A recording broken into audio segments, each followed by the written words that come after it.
Bonjour à tous, petite vidéo pour vous tourner un point réception un peu particulier puisqu'il n'y a que 2 livres achetés et le reste en fait c'est un projet Ulule dont j'ai reçu les contreparties hier en fait. Au moment où je tourne, on est le 3 décembre, j'ai un peu de mal avec les dates, j'ai un décalage avec une chronicité, c'est dingue. Donc j'ai été chercher un livre que j'aurais dû avoir un peu plus tôt mais bon c'est pas grave. L'essentiel c'est de l'avoir reçu. Histoire de fantômes du Japon de Lafcadio Hearn, et illustré par Benjamin Lacombe, aux éditions Soleil dans la collection Métamorphose. Je l'ai feuilleté mais oh, c'est beau. Pour vous donner une idée. Ils sont beaux. Bref. Et Showstopper de Ellie Barker aux éditions Bayard. Je l'ai repéré depuis que j'en ai entendu parler en fait. Je l'ai vu chez ma libraire la première fois, j'ai dit non, non, résiste. Puis bon, ben là il fallait que je clôture en fait mon compte, donc voilà. Enfin, clôturer, entre guillemets. C'est de la dystopie, je pensais que c'était... Enfin, je m'étais un peu trompée dans les dates, mais c'est pas grave. Enfin bref, donc ça c'est les 2 achats du jour. Et maintenant on va passer au projet Ulule dont j'ai reçu des contreparties. C'est une nouvelle maison d'édition qui s'appelle Oniri. Ça s'écrit Oneroa, mais ça se dit Oniri. J'ai reçu donc les petits tote bags avec une citation dessus. Il y en a 3 en tout. Alors il y avait plusieurs packs, soit on prenait un de leurs livres, soit on en prenait 2. Ou... Enfin il y avait plusieurs, il y avait plein de trucs possibles. Moi j'ai pris la totale. Enfin j'ai pas pris le plus gros pack hein, parce que voilà. Il y avait le tatouage à l'effigie de la maison d'édition. Cette carte là, je vous explique après pourquoi cette carte, parce qu'elle n'était pas prévue mais ils l'ont rajoutée. Ça c'est d'autres choses, je sais plus ce que c'est exactement. Ouais, je l'ai mis à l'endroit, c'est bon. Je pensais que j'avais mis à l'envers. La dernière, j'avoue qu'elle a ma préférence. Je l'aime beaucoup, je l'ai abîmée. Bref. Il y a 3 marque-pages à l'effigie de chaque collection de la maison d'édition.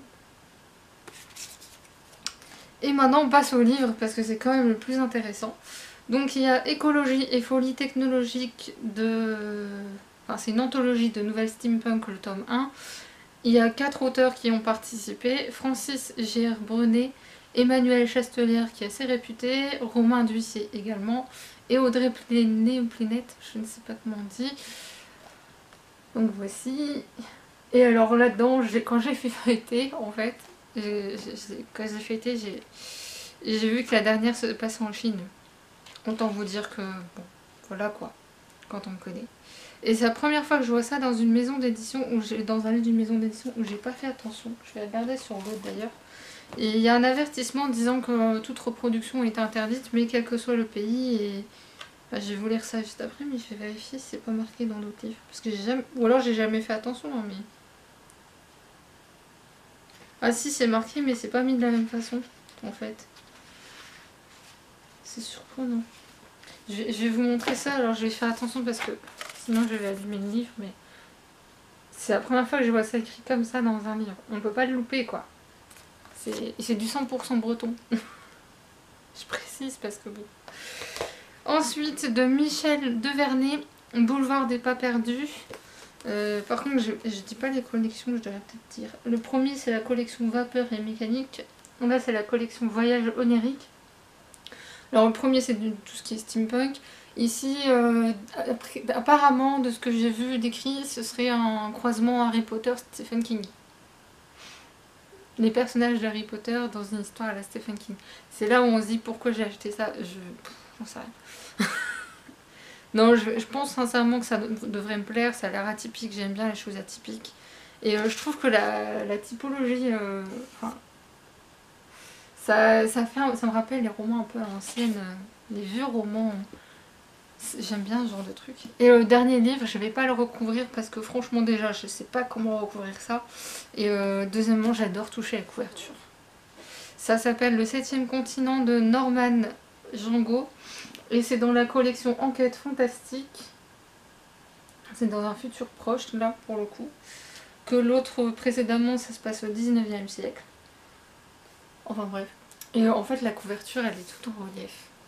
Mais en relief inversé, d'habitude c'est fond blanc sur... Enfin vous voyez ce que je veux dire. C'est du fond blanc et là le relief est en noir, là c'est l'inverse.